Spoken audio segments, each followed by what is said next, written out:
For those of you who are not new to the channel, it's no secret that I love Hearts of Iron 4. It is, for me, one of, if not the greatest World War II strategy game of all time. It's a difficult, complicated game, but like the gluttons for punishment that we all are, we keep going back. One reason that I personally keep going back is because of the vast number of mods that are available. I've played plenty of them, but these 5, they hold a special place in my heart. I'm Strattom, and these are the top 5 best mods for Hearts of Iron 4. Number 5, Old World Blues. Moving away from the 1930s and into the post-apocalyptic future, Old World Blues takes Hearts of Iron 4 into the world of the Fallout series. Old World Blues is an incredibly made project. The UI in particular is just so wonderfully done to have changed everything into this post-apocalyptic aesthetic. But it's not just that. A huge and varied mix of new national focuses tell multiple branching stories, just what you would expect from a Fallout game. Not only that, but all the research and technology has been redone to reflect the new setting, and it is done in phenomenal depth. If you are a fan of both Hearts of Iron and Fallout, then you simply must check out Old World Blues. Number 4, the Great War Redux. A few months ago, I did a mod spotlight video on the Great War mod. While I do enjoy the Great War mod, somebody told me that I had to check out the Great War Redux. So I did, and let me tell you, I'm very glad that I did. In my video talking about the Great War mod, I had some mild criticism about the lack of alternate history playthroughs and the slow pace of the warfare. These are issues that the Great War Redux simply does not have. There are multiple branching paths that allow you to play through the First World War how you want to.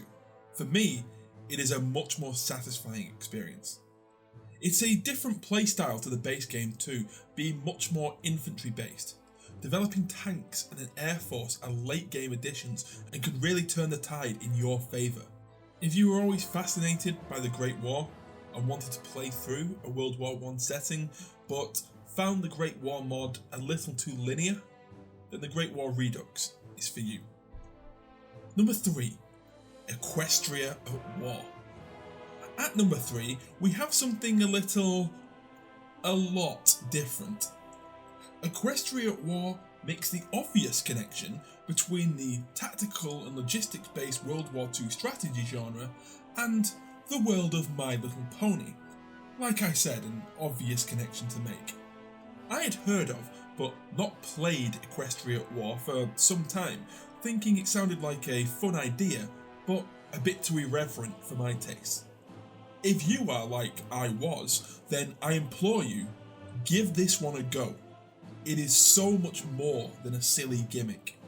Equestrian War has a hugely fleshed out lore with a ton of in-depth branching national focuses for a number of unique factions. The story itself is wonderfully told with an undertone of satire, mocking the real world and the foreign policy of various nations over the last century. Plus, the interesting take on the fantasy genre, one where the balance of power has been upset due to the fact that this world of magic and enchantments is quickly becoming industrialised. It's absolutely fantastic. Why bother spending a lifetime learning magic when you can simply use a machine gun? Even if you don't care about all of that, the simple absurdity of juxtaposing this whimsical children's story with the brutal reality of modern warfare is something that you simply must experience. It's like nothing else you will ever play.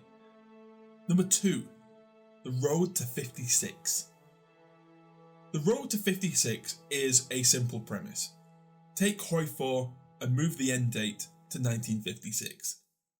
So, if that's it, then why place it so high? Well, as anyone who has played the Road to 56 knows, that is not just it.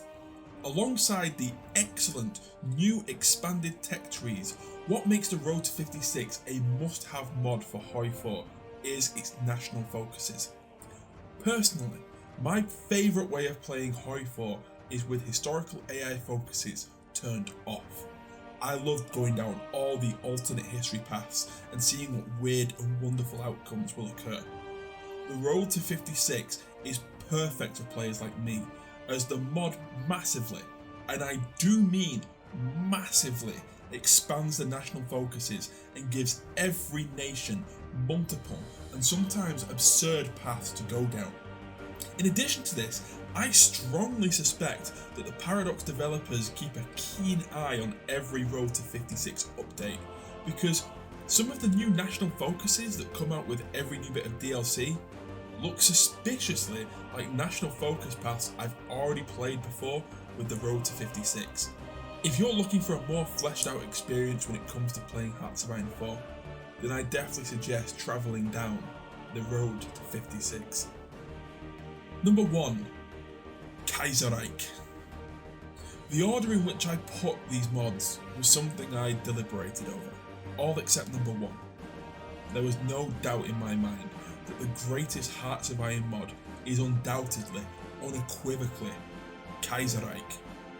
Hell, Kaiserreich may just top the list of greatest mods I've ever played for any game. Kaiserreich asked the question, what if Germany had won World War I? Now, that's an interesting premise all on its own, but the sheer depth of storytelling and lore that has gone into this mod is simply astounding. You'll want to go and try every single nation out there just to put together all the pieces of the puzzle of this wonderfully told story. The makers of the mod have a clear understanding of history, as some of the tensions present in this mod are issues based on events prior to the First World War. I can't possibly do the story justice here, and even if you check out my mod spotlight video on Kaiserreich, which you definitely should, I acknowledge even there, in a dedicated Kaiserreich video, there is too much lore to cover. But it's not just the story that makes Kaiserreich great. The gameplay is also amazing, with Kaiserreich really adding weight to your in-game decisions and choices. Certain branches of national focus paths will be shut to you depending on how you play the game, meaning that you can't act one way and then choose to focus on something else in your national focuses. This adds to the role-playing element of the game, something that the base Hoi 4 lacks. Your actions have consequences in terms of the story. I can't do Kaiserreich justice in one small segment like this. If you love Hearts of Iron and you haven't played Kaiserreich, then you are doing yourself a disservice. Go play it right now. And there you have it. That's my opinion. What's yours? Leave your own top 5s and any suggestions for future lists in the comments below. Don't forget to like, share and subscribe. I've been Strat Tom, and I will see you next time.